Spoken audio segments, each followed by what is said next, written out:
우리들이 누구든지 관심사가 있죠. 아주 극도의 우울증에 시달리는 사람이 아니면 누구나 다 관심사가 있기 마련입니다.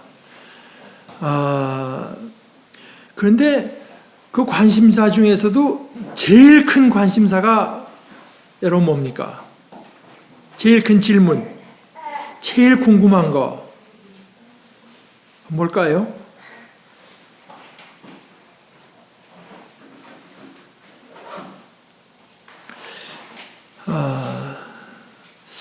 사람들이 거기에 대해서는 많이 포기를 해서 말로 그렇게 이 말을 하는 사람들은 많이 못 보지만 제 생각엔 그렇습니다. 우리 젊은 사람들은 내가 앞으로 어떤 남자를 만나게 될까 하는 게 큰 관심사다 할지 모르겠고, 젊은 친구들은 내가 원하는 학교에 갈 수 있을까? 원하는 직업을 가질 수 있을까? 이런 게 내 관심사다 할지 모르지만, 그러나 물어보고 또 물어보면 그게 그 사람들의 가장 큰 관심사겠습니까? 가장 절실하고도 절박하고도 큰 질문 중에 하나는 제 생각에는 많은 사람들이 이 세상이라고 하는 게 이게 저절로 있은 건가? 아니면은 정말 하나님이 만드신 건가? 이런 거 아닐까 생각해요.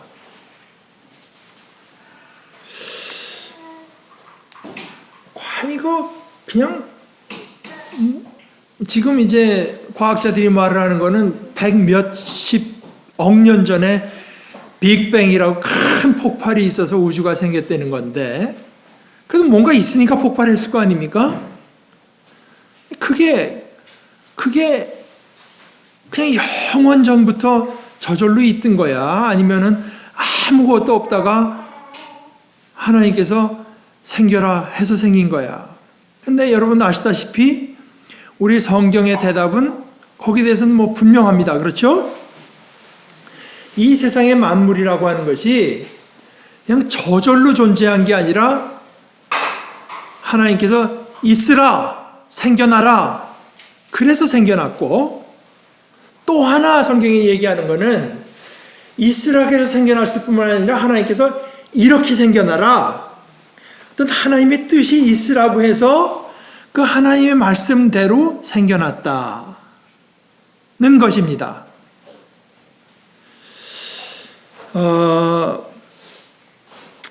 세상이라고 해도 좋고, 우리가 만물이라고 해도 좋은 이거, 탁자니, 이건 앞으로 수많은 시간이 지나면 다 얼어서 이제, 뭡니까? 먼지가 되겠죠? 우리의 몸이라고 하는 것도 다 죽고 나면 썩어서 그것도 다 먼지가 되고, 그 속에 있는 건 또 어느 동물이 먹어서 또 어떻게 해서 그게 나중에 다른 사람들의 몸을 이루는 재료로 쓰일지 모릅니다.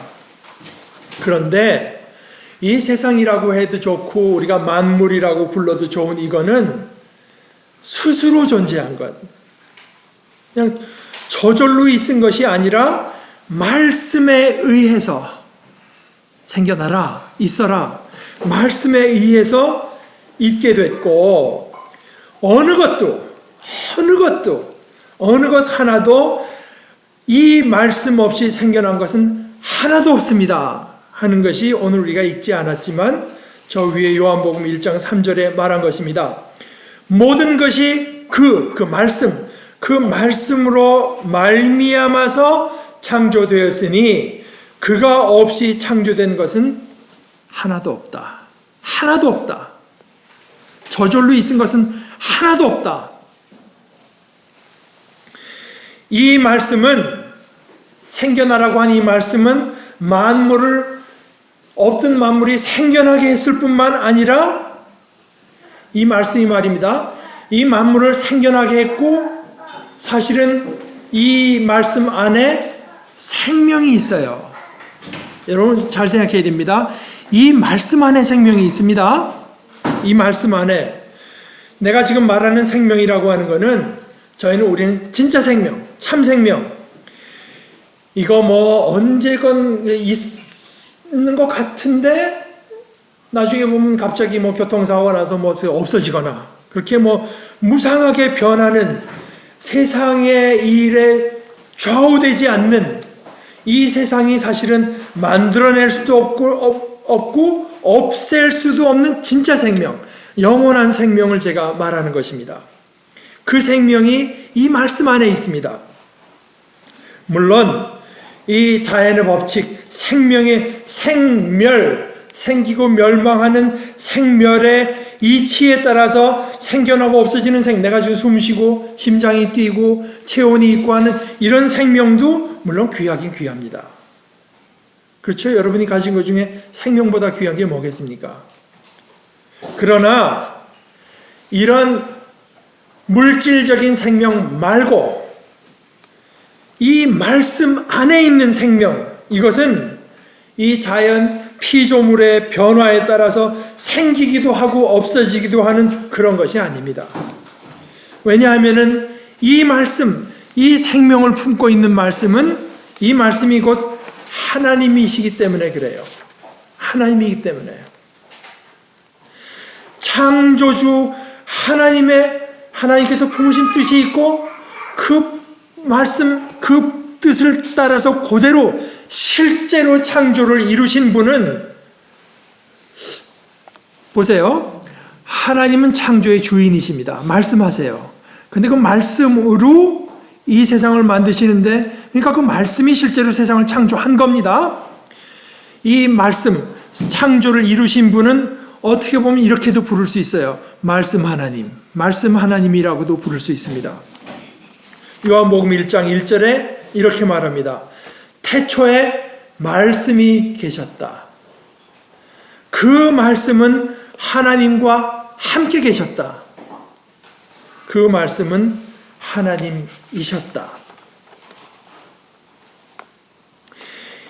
이 말씀 하나님, 이 말씀 하나님이 육신이 됐습니다. 몸이 됐습니다.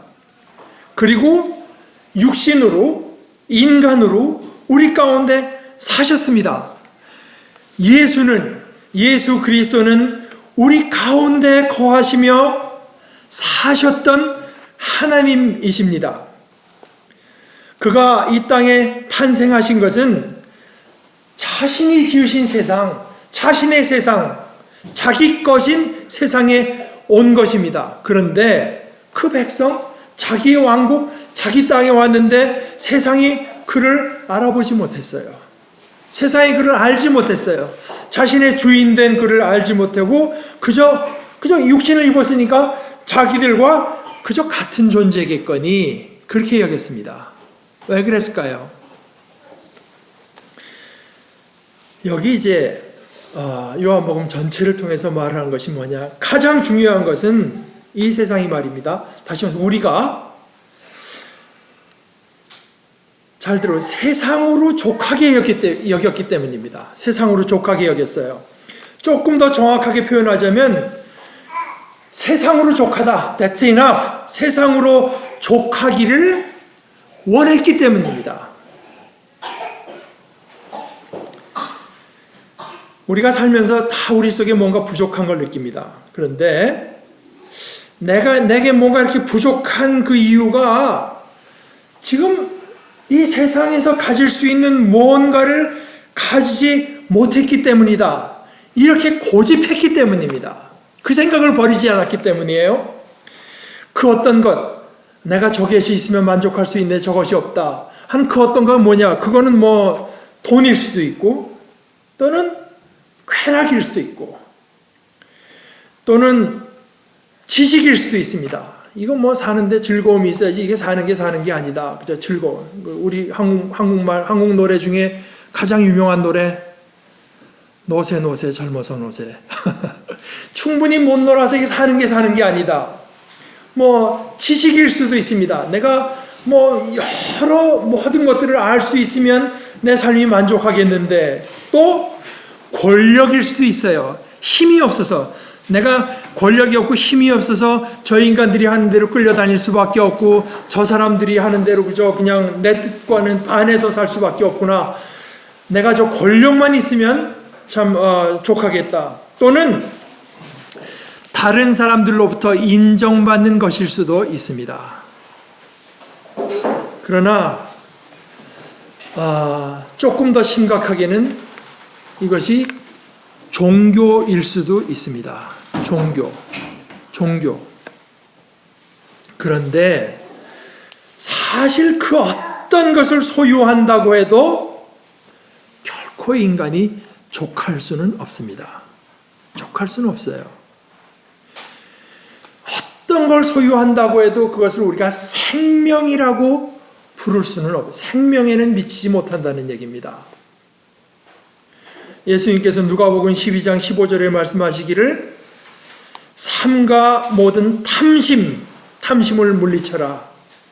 사람의 생명이 그 소유에 넉넉한 데 있지 아니하니라.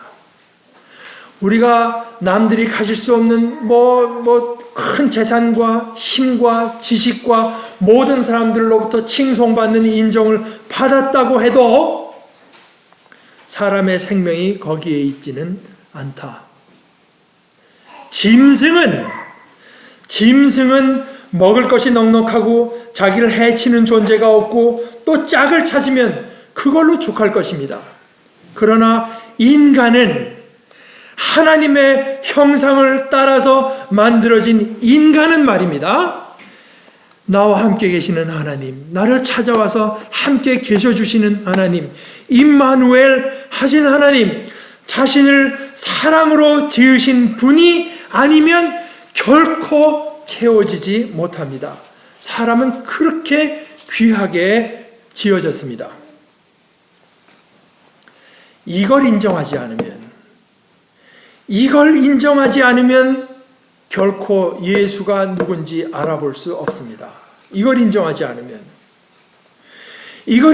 않으면 예수를 볼 때 그저 인간 예수, 내가 할 수 없는 놀라운 일을 행하지만 그 역시 인간뿐인 예수만을 볼 수 있을 뿐입니다. 그래서 그 예수가 우리에게 오셔서 물이 변해서 포도주가 되게 하고, 그저 고작 가진 게 떡 5조각, 물고기 2마리밖에 없을 때 그것으로 5,000명이 넘는 사람들을 다 배불리 먹이고, 태어날 때부터 소경돼서 시신경이 있는지 없는지도 모르는 그런 소경이던 사람을 보게 하고, 심지어 죽은 지 나흘이나 돼서 썩는 냄새가 나던 나사로를 다시 살려내도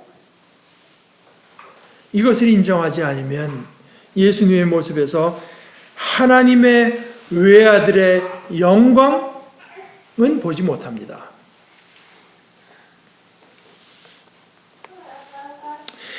하나님께서 우리들에게 베풀어 주시는 사랑과 은혜,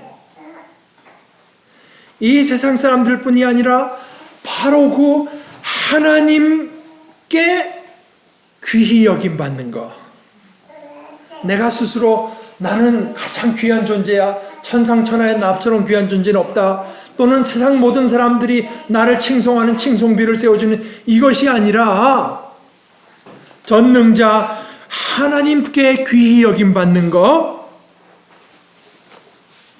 그것 없이 그 하나님을 알지 않고도 살 수 있다고 고집하는 거, 그게 죄입니다. 뭐 사기치고 거짓말하고 남한테 해끼치고 이런 것이 물론 다 죄일 수 있지만은 최소한 성경에서 말하는 죄는 바로 그겁니다. 하나님 없이도 살 수 있다고 고집하는 거. 그러니까 생각해 보세요. 자기 스스로는 나는 이 세상의 모든 것 갖고 참 자유롭게 살아, 내 마음대로 살아, 자유분방하게 자유인으로 산다, 가장 자유롭게 산다고 여기는 것이 하나님의 눈으로 보면 사실은 철저하게 죄의 노예로 사는 것입니다.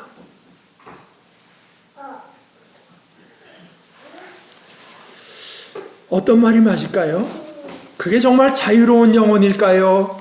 아니면은 철저하게 죄에 사로잡힌 영혼일까요? 내 마음대로 사는 거. 실제로 그렇게 사는 삶의 모습이 어떻습니까? 내 마음대로 산다. 그런데 자기가 가장 자유롭게 산다고 하는 삶의 모습을 가만 보면 자기가 누리고 자기가 그렇게 귀히 여기는 소위 자유라고 하는 거, 자기가 자유라고 부르는 걸, 그걸 잃어버릴까 봐서 벌벌 떨잖아요.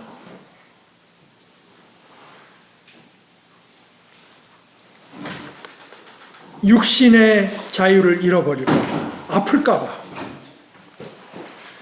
다른 사람들에게 비루한 존재로 보일까 봐, 치사하고 비루한 존재, 그래서 다른 사람들에게 인정받지 못할까 봐, 내 삶이 그저 실패로 끝나서, 영어로 소위 루저, 실패자가 될까 봐서, 죽을까 봐서.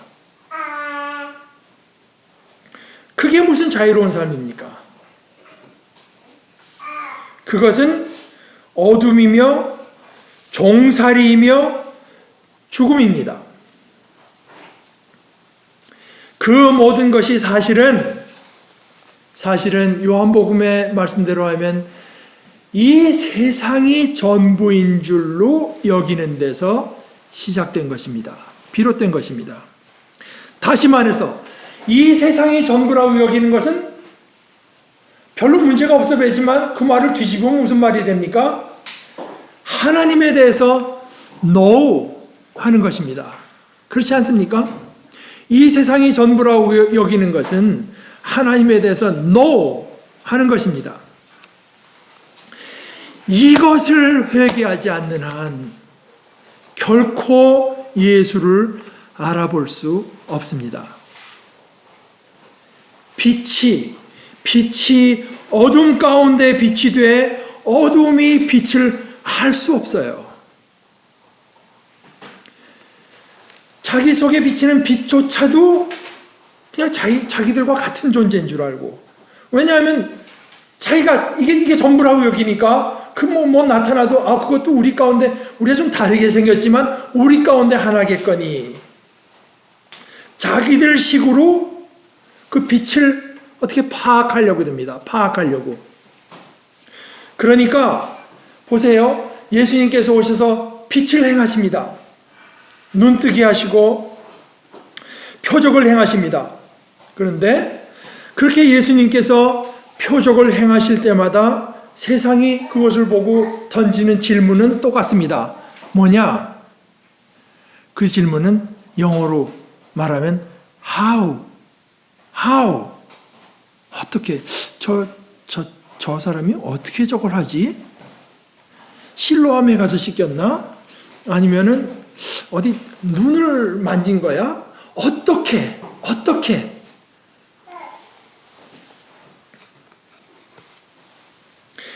그가 어떻게 눈 먼 사람을 보게 했을까? 어떻게? 언제나 그것밖에는 모를 줄 몰라요. 자기도 그 어떻게를 배우면 할 수 있을 줄 알고, 자기가 못하는 것은 그 어떻게를 몰라서 못하는 줄 알고, 어떻게만 묻습니다. 그런데 우리가 진짜 생명을 얻는 것은 우리들의 이 how에 대해서 대답을 얻어서가 아닙니다. 세상은 결코 우리에게 생명도 자유도 만족도 줄 수 없습니다. 세상 속엔 생명이 없어요. 세상이 우리에게 참 생명, 참 자유, 참 만족도 줄 수 없는데, 사실은요, 세상도 그 정도는 알고 있습니다. 이 세상에 우리를 영원히 만족시킬 수 있고 참 생명이 될 만한 것이 없다고 하는 건 세상도 물론 알고는 있어요. 그 정도는 알고 있습니다. 그런데 세상이 모르는 것이 뭔가, 세상이 정말 모르는 것이 뭔가, 그것은 진짜 생명, 진짜 자유, 진짜 만족이 인간된 우리의 본래 몫이라고 하는 것을 세상은 모릅니다. 우리는 진짜 생명, 진짜 자유, 진짜 만족을 얻도록 그렇게 지어진 존재입니다. 그것이 있습니다. 우리를 위해서 예비된 그것이 있습니다. 이 우리의 본래 몫인 생명과 빛, 이것은 하나님으로부터만 옵니다. 우리가 만들어낼 수 있는 거 아니라 하나님으로부터만 오기 때문에 이것을 성경은 은혜라고 부릅니다. 은혜.